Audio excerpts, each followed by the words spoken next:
Be an exciting one. We will give you a rundown of the events and issues that you need to know.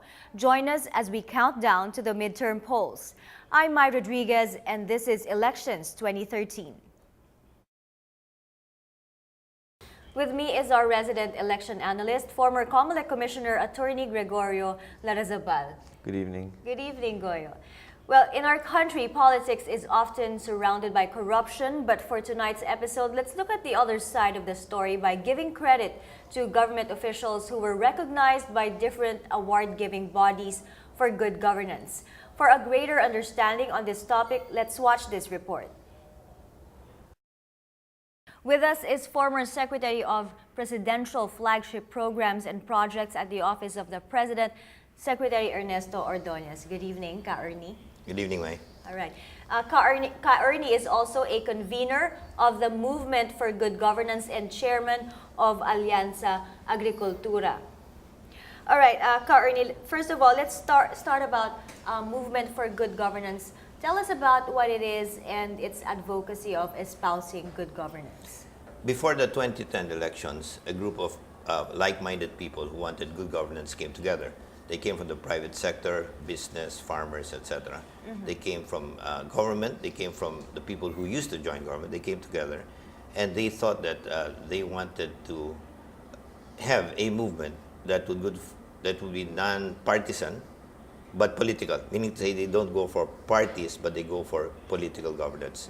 They came together, and they said that they would emphasize 3 criteria, and they would measure people and programs based on these 3 criteria, and let the people know about it. In addition to that, they worked very hard, and Goyo and I interacted then to make sure the processes were done in a very transparent way.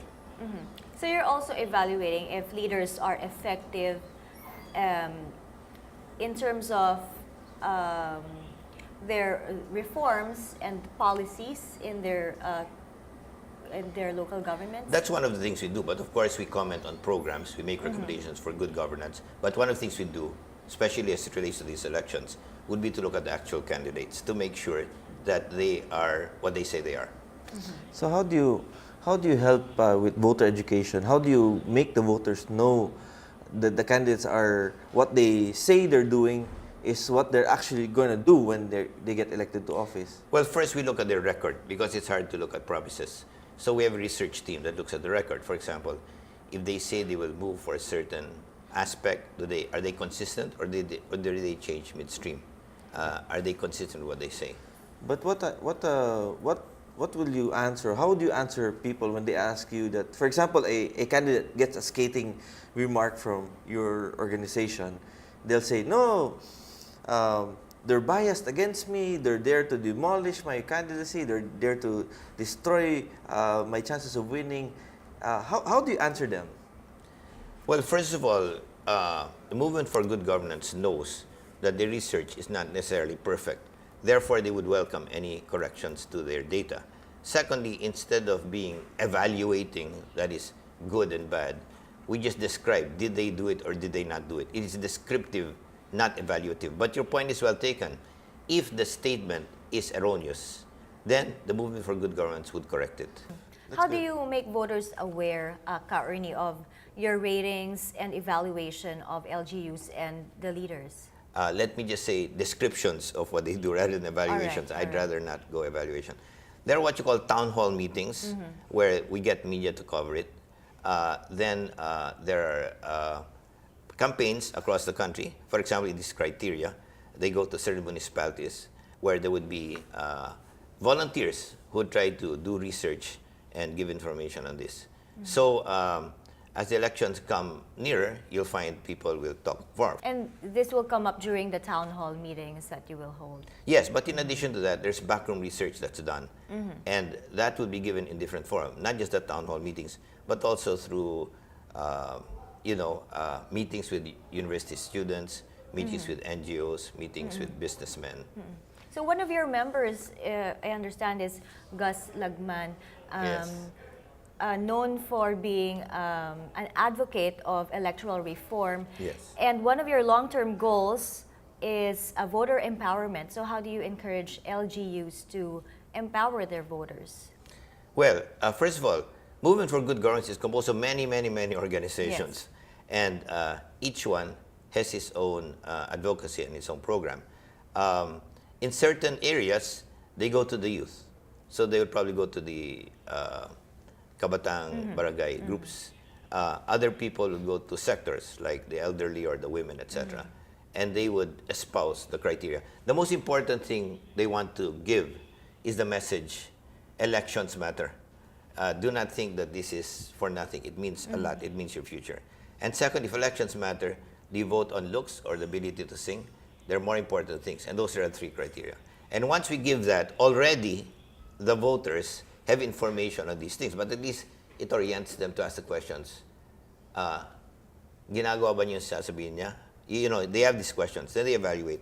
In addition to that, they give other information. But the basic idea of Movement for Good Governance is to say that every single person counts. And therefore, be serious. One of our key inspirations is Jess Robredo. He had three almost exactly like it, right? What were his three? His three criteria were, first, transparency, Yes. which is like our effectiveness, we give information. Second, accountability, which is like the integrity question. And third, almost exactly the same as ours, ability to bring people together to participate. So Jess Robredo was not in our group, and yet the thoughts were quite similar because his thoughts and the thoughts of the people in our group, they kind of run parallel. I think they're also parallel to yours, Goyo. Yes, it is. And to yours, Mai. Ka-Ernie, what about the effectiveness of public resource management? Do you see these? Do you see this in our local governments? Well, as you know, I'm glad you have the Galing Po Awards, which show how people do things well. We think that this is people's money. It should be used very well. And therefore, public resource management, whether at the national level, which is done quite well, you know this corruption has decreased quite a lot, or the local barangay level, you've got to emphasize it equally. And some people have said, that while some at the top have improved a lot, at the bottom, there's some improvements in some areas it's still the same. So actually, the movement of good governance wants to go from the top to the grassroots. And programs like this, we appreciate because we get the opportunity to air the fact that every single Filipino counts. It's good now that people are more involved in the process, that they watch what's happening. They don't only watch, they actually make noise if they see something irregular or something illegal being done. And that's a good indicator showing that they have chosen to make their voice heard and make people realize that they are part of the democratic process, which is, it's good for the Philippine democracy. Yeah, very wise words. Good- Thank you for good joining advice. us again tonight, Secretary Ernesto Ordonez. Up next, we will be joined by a councilor from Barangay San Antonio, Pasig City, a 2010 Galing Pook awardee. This is Elections 2013. We'll be right back. Thank you very much for being here.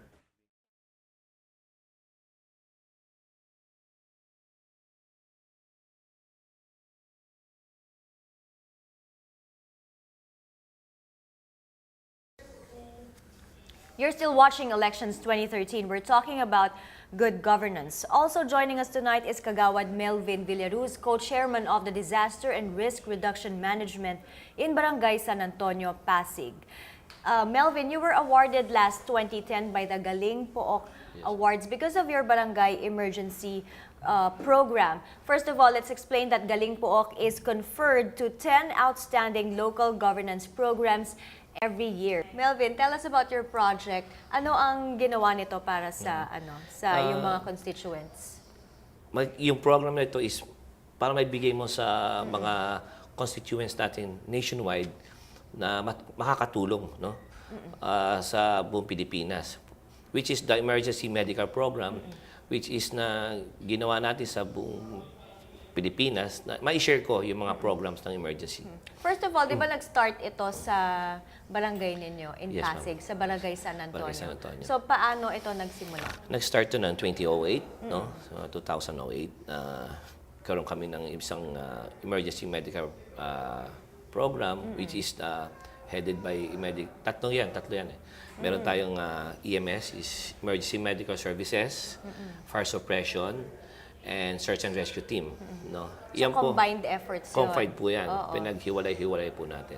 Then after that, nagkaroon tayong EMS, shinare po natin yan sa bawat barangay, tinuturuan din natin bawat barangays, and some private agencies. No? Then yung sinasakupan natin mga buildings, gumawa rin po tayo ng mga ordinances, no?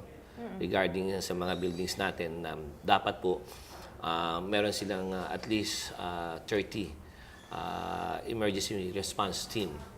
In case of emergencies, hindi kami agad nakakapunta, sila, nabi-prepare na natin. Oo. Which is, naititrain muna natin sila bago sila tumawag sa amin. At least na-train na namin sila. But Melvin, where did you get the idea to do your project?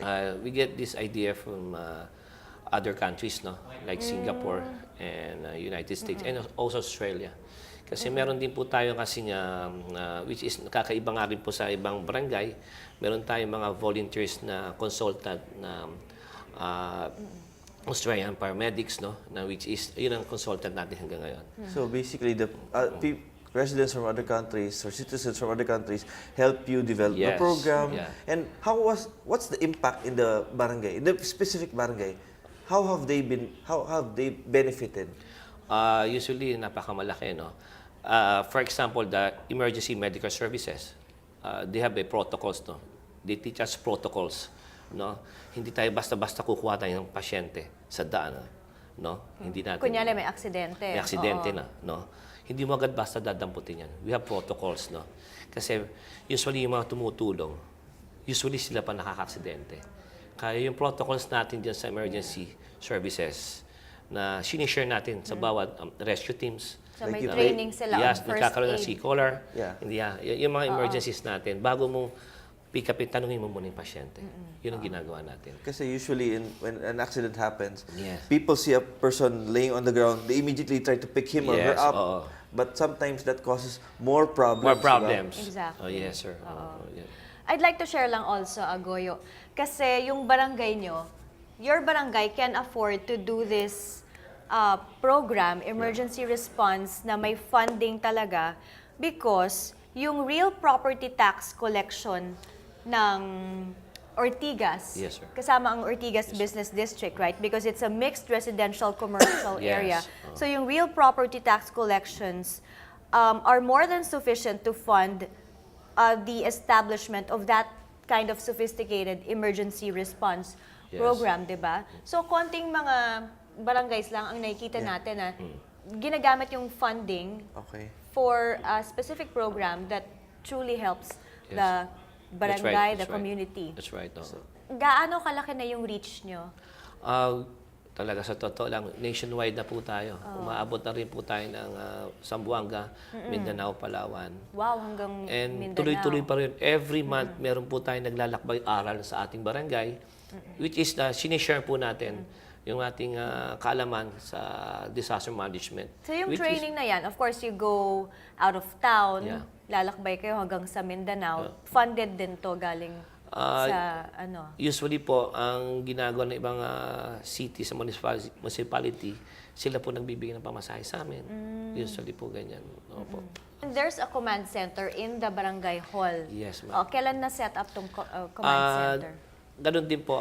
2010. 2010 na po natin na gilagay yung command Yeah. center. And Which is, May yun po, mga CCTV cameras na... yung po ang CCTV cameras po natin, meron po tayong 15 to 16 cameras Yes. po natin po, ang ginagamit po natin. How does it feel na you save a life? Yan po yung ano po namin, pinakamasaya kahit na hindi lang po. Basta yung thank you lang po, yun po yung nakakataba ng puso sa amin. Yun po talaga.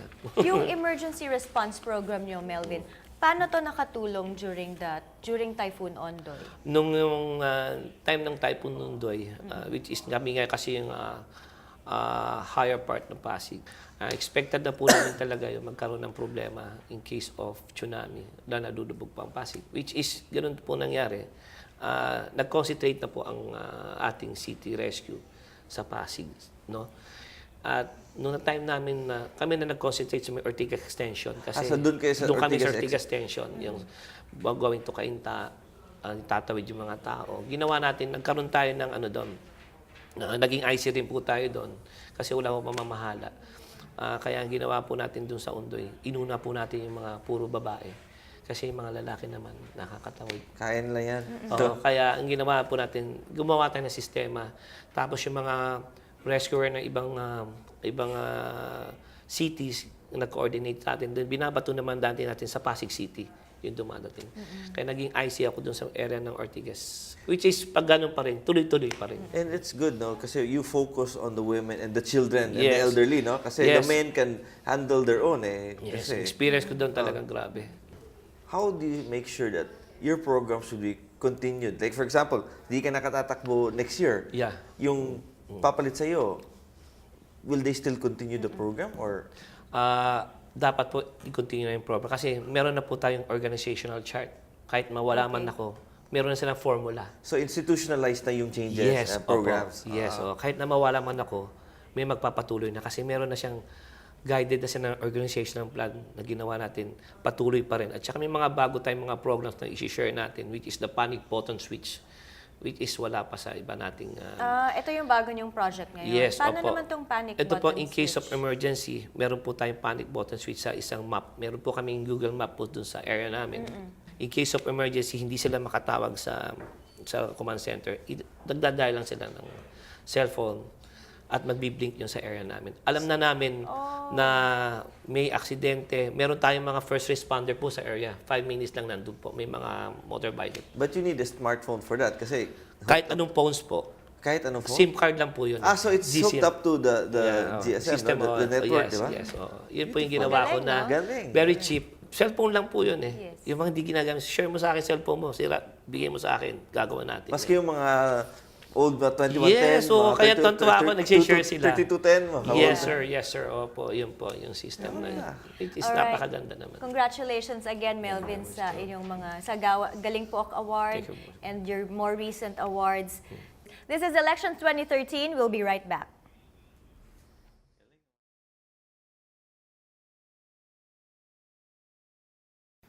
Welcome back. So Goyo, we've talked about good governance. We know that there are LGUs that deliver true service to their communities.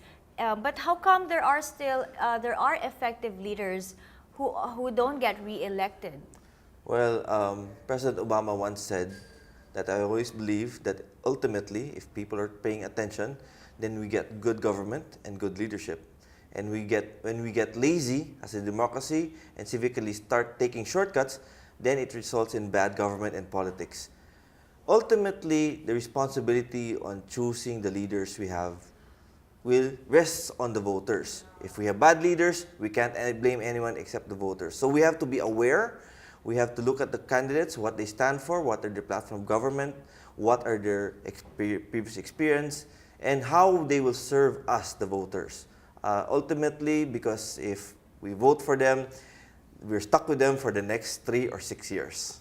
So Goyo, even if we have effective leaders, do you still think that in some cases or most cases, money and political power still get the votes? Unfortunately, in the Philippines, that is the Yes, case. in the Philippine setting.